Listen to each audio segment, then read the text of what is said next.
Football fans বাংলাদেশে যারা রয়েছেন তাদের কাছে ক্ষমা চেয়ে এই কন্টেন্টটা করছি, কারণ বাংলাদেশ সিঙ্গাপুর ম্যাচ যখন হয়েছিল আপনারা যদি মনে করেন সেই সময়টা আসলে আমি ফুটবল নিয়ে দু একটা কাজ করার চেষ্টা করেছিলাম, এবং ডেফিনেটলি ভিউজের জন্য না, আমার মনে হয়েছিল যে যেহেতু আমি বিশ্বকাপ কাভার করেছি, আর্জেন্টিনার একজন বড় সমর্থক, বাংলাদেশের ফুটবল নিয়ে দু একটা কথা দু একটা কন্টেন্ট করার অধিকার আমার রয়েছে। কিন্তু আপনারা যেভাবে আমাকে সোশ্যাল মিডিয়ায় অ্যাটাক করেছিলেন তারপর থেকে আমি ফুটবল নিয়ে কখনোই কথা বলিনি, এবং এই কন্টেন্টটাও আমি এই ম্যাচ সংক্রান্ত এই ঘটনা সংক্রান্ত লাস্ট কন্টেন্ট আমি আর আলোচনা করব না, কারণ আপনারা যারা ফুটবলকে আমার থেকেও বেশি ভালোবাসেন আপনাদের কষ্ট দিয়ে আমার আসলে ফুটবল নিয়ে আলোচনা করার কোনো দরকার বা অধিকার নেই।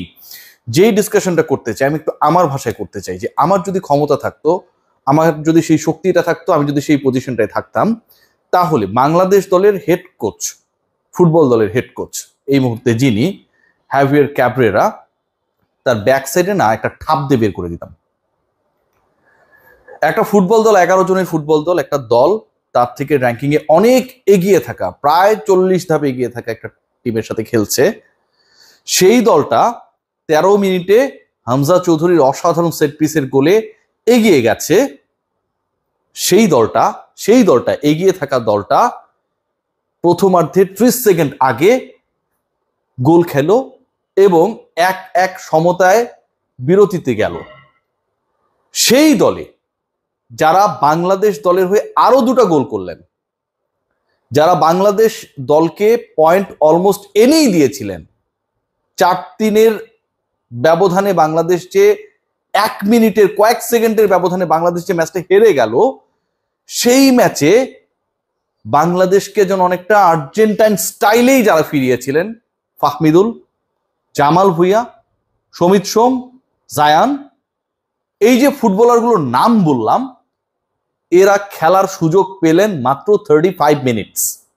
গ্যাস, ভুল শুনছেন না, মাত্র 35 মিনিটস। 35 মিনিটের বেশি আমি যাদের নাম বললাম, যারা ম্যাচের মোড় ঘুরিয়ে দিয়েছিল অলমোস্ট, সেই ফুটবলাররা সময় পেল মাত্র 35 মিনিট। আর যারা গোল রিসিভ করলো বাংলাদেশ, যাদের কারণে, যাদের আলতো ছোঁয়ায়, কাশফুলের নরম ছোঁয়ায়, যাদের প্রপার ক্লিয়ারেন্সের অভাবের কারণে বল যাচ্ছে, তিনি ক্লিয়ার না করে গোলকিপারের কাছে দিচ্ছেন, অন্যদিকেও পাঠাতে পারেন, তারা খেললেন 65 minutes. And heavier Cabrera he made all this bullshit decisions. চিন্তা করে দেখুন, বাংলাদেশ শেষের যে দুটো গোল দিল, বাংলাদেশ 3-এ পিছিয়ে থাকার পরে যখন 3-3 ইকুয়ালাইজার হলো, 3-2 বাংলাদেশ যখন ব্যবধান কমালো, বাংলাদেশের সেকেন্ড গোলটা ম্যাচ শেষে 15 মিনিটস আগে, মানে টোটাল টাইম যদি আমি 100 মিনিট কাউন্ট করি, মোরসালিন যখন করলেন, সেই গোল করানোর ক্ষেত্রে ওই সেট পিস থেকেই অপরচুনিটি ক্রিয়েট করলেন captain Jamal Bhuiyan. He got only 35 minutes. He is the captain. Jamal Bhuiyan আজকে মাঠে যেভাবে ছিলেন, যেভাবে নিংড়ে দিয়েছেন, যেভাবে অপরচুনিটি ক্রিয়েট করেছেন, যেভাবে গোল করিয়েছেন, কোনোভাবে কোনোখানে মনে হয় নাই যে এই ফুটবলারকে আমি 35 মিনিটের বেশি খেলাতে পারবো না।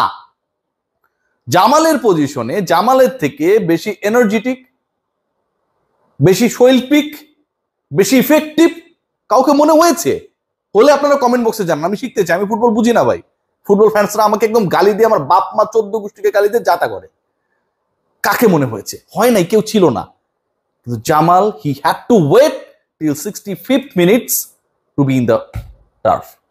খেয়াল করে দেখুন, বাংলাদেশ ইকুয়ালাইজার করলো 3-3।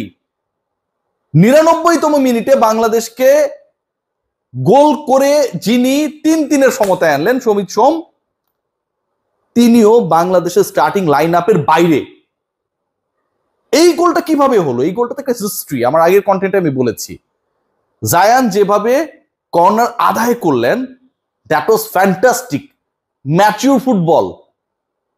সময় চলে যাচ্ছে, 1-2 মিনিটের সময় মাত্র বাকি, বাংলাদেশ একটা গোল করলে পয়েন্ট পাবে, and that was his debut match. You have to put in your mind.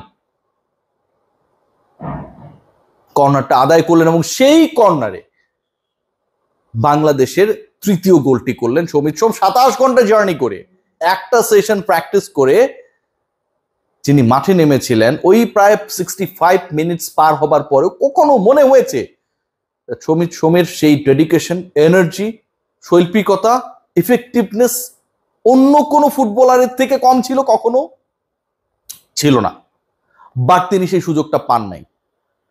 জায়ানের খেলা আপনারা সবাই দেখেছেন, গোল করেননি, গোল মেক করেছেন। এই ফুটবলারকে শেষ পর্যন্ত ওয়েট করতে হয়েছে বাংলাদেশ 3 নাম্বার গোলটা কখন খাবে, তারপরে তাদের নামানো হবে। এই যে একটা সিন্ডিকেট বাজি, এই যে বাংলাদেশ একটা গোল দেওয়ার পরেই ক্যাবরেরার মাথার মধ্যে তো মাল নাই, সব স্টেডিয়াম হয়ে গেছে, জাস্ট একটা ব্যাপারই ঘুরছিল যে এখন আমরা ডিফেন্সিভ স্ট্র্যাটেজিতে যদি যেতে পারি 1-0 গোলে বাংলাদেশ ম্যাচটা জিতবে। বিশ্বাস করুন আর নাই করুন, তার মাথার মধ্যে এটাই ঘুরছিল।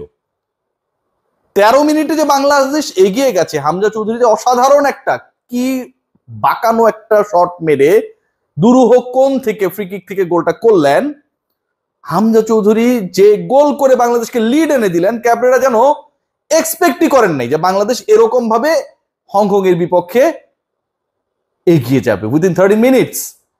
হি was thinking like the opposition side, যারা মাইন্ড গেম খেলে বলেছেন হামজা যদি থাকতো তারা হয়তো আমাদের বেঞ্চে বসে থাকতো। কোচের যখন এই চিন্তা, কোচ যখন তার বেস্ট ফুটবলারদেরকে মাঠে নামান না, খেলার সুযোগ করে দেন না, পুরো ম্যাচ 100 মিনিটের হয়েছে, তার 33% টাইম আপনি আপনার বেস্ট ফুটবলারকে মাঠে নামার সুযোগ করে দিয়েছেন, এবং ওই সময়ের মধ্যেই যারা বদলি হিসেবে নেমেছিল তাদের একজন গোল করেছেন, আরেকজন গোল মেক করেছেন। আপনার ভাই অবসরে যাওয়া উচিত। আমি যে বললাম ব্যাক সাইড একটা ঠাপ মেরে ওটাকে বের করে দিতাম, প্লিজ অন্যভাবে নিয়েন না। It should be the right decision. পৃথিবীর যে কোনো ফুটবল নেশন, আমরা বড় ফুটবল নেশন হতে পারি না কেন জানেন? আমরা এক্সপেকটেশনসের জায়গায়, সমর্থনের জায়গায়, ফুটবলে খোঁজ খবর রাখার জায়গায় অনেক অনেক অ্যাডভান্স। আমাদের তরুণ প্রজন্ম ইংলিশ লিগ থেকে শুরু করে যে ইউরোপিয়ান লিগ রয়েছে, ইভেন এখন তো আমেরিকান লিগও, আমরা আমেরিকান সকারও আমরা অনেক ফলো করি, রাইট? যেভাবে খোঁজ খবর রাখি, আমাদের বাংলাদেশের ফুটবল ম্যানেজমেন্টের জায়গায় সেই পরিবর্তনটা আসে নাই। আমরা এখনো 1 গোলে এগিয়ে থাকলে চিন্তা করি ড্র করে ম্যাচটা বের করা যায় কি না। 4টা গোল বাংলাদেশ হজম করেছে। ডিফেন্সে যারা ছিলেন তাদের কাজটা কি? হোয়াট দে ডিড টুডে, কি করেছে তারা? হামজা চৌধুরী পুরো মাঠে খেলেন, নিচ থেকে উপরে ওঠেন, ফ্রি কিকে গোল করেন, কর্নার মারেন, থ্রোইন করেন, কি করেন না, কান্নাও করেন। বাংলাদেশের এই ব্যর্থ প্রচেষ্টা যখন শেষ পর্যন্ত আলোর মুখ দেখে না, কয়েক সেকেন্ডের ব্যবধানে বাংলাদেশ মাত্র ম্যাচটা হেরে যায়, ঠিক তখন হামজাদের কান্না করা ছাড়া আর কোনো উপায় থাকে না। 4টা গোল বাংলাদেশ ডিফেন্সের ভুলে যেভাবে হজম করেছে, মিতুল মার্মা মনে করতে পারেন যে একটা গোল দুর্দান্তভাবে সেভ করেছে, একটা ভালো ইফোর্ট ছিল। He looks like Zaker Ali behind the wicket. Mitul মার্মার গোলকিপিং দেখলে উইকেটের পেছনে জাকের আলীর কিপিং এর কথা আমার মনে পড়ে যায়। বিশ্বাস করুন আর নাই করুন, হয়তো এই কথাটা অনেক অফেন্সিভ শোনাবে, but it's very true. Anisur Rahman Zico কোথায়? জিকোরে আপনার ভাল লাগে না, খেলতে দিয়েন না, নো প্রবলেম, বাট কেউ না কেউ তো ওই জায়গাটা সাবস্টিটিউট করবে। এর আগের ম্যাচ নিয়ে যখন মিতুল মার্মা মিস করেছিলেন মনে করতে পারেন, সেটা নিয়ে সমালোচনা হয়েছিল। তারপরে যে আলোচনাটা এলো যে Mitul Marma he lost someone very close to his family, right? আমার এটা নিয়ে কোনো ধরনের আপত্তি নাই, বাট যেই ফুটবলার এরকম একটা মেন্টাল স্ট্যাটাসের মধ্যে দিয়ে যাচ্ছে, আপনার কোনো অপশন নেই, বিকল্প নেই যে তার চেয়ে অন্য কাউকে আমি খেলিয়ে দেই যে মেন্টালি ভালো রয়েছে। খেলাটা কি শুধুই ফিজিক্যাল? মেন্টাল বলে কোনো কিছু নেই। বাংলাদেশ দল যেভাবে এই ম্যাচটা হেরেছে, বাংলাদেশ দল যেভাবে কোটি মানুষকে কাঁদিয়েছে, এটার পূর্ণ দায়ভার ওই সিন্ডিকেটের, যাদের বাইরে অন্য কাউকে অ্যালাউ করা হয় না। বিদেশি ফুটবলারদেরকে বা বাংলাদেশি বংশোদ্ভূত ইনফ্যাক্ট ফুটবলারদেরকে দেশে এ নিয়ে খেলানোর ক্ষেত্রে একটা বিশাল group always ready to say no. এই সিন্ডিকেট ভাঙবে কে? হ্যাভিয়ার ক্যাবরেরা পৃথিবীর অন্য কোন দেশের কোচ হলে ব্যাক সাইডে ঠাপ খেয়ে আজকেই তাকে বের করে দেওয়া হতো। রাতের ফ্লাইট ধরতেন তিনি, যদিও বিমানবন্দর এখন 10 নম্বর বিপদ সংকেত চলতেছে, পত্রিকায় দেখি। বাংলাদেশ বলে এরা টিকে থাকে, দেখতে গার্দিওলার মতো, পরিকল্পনা গুমার্কা। সবাই ভালো থাকবেন।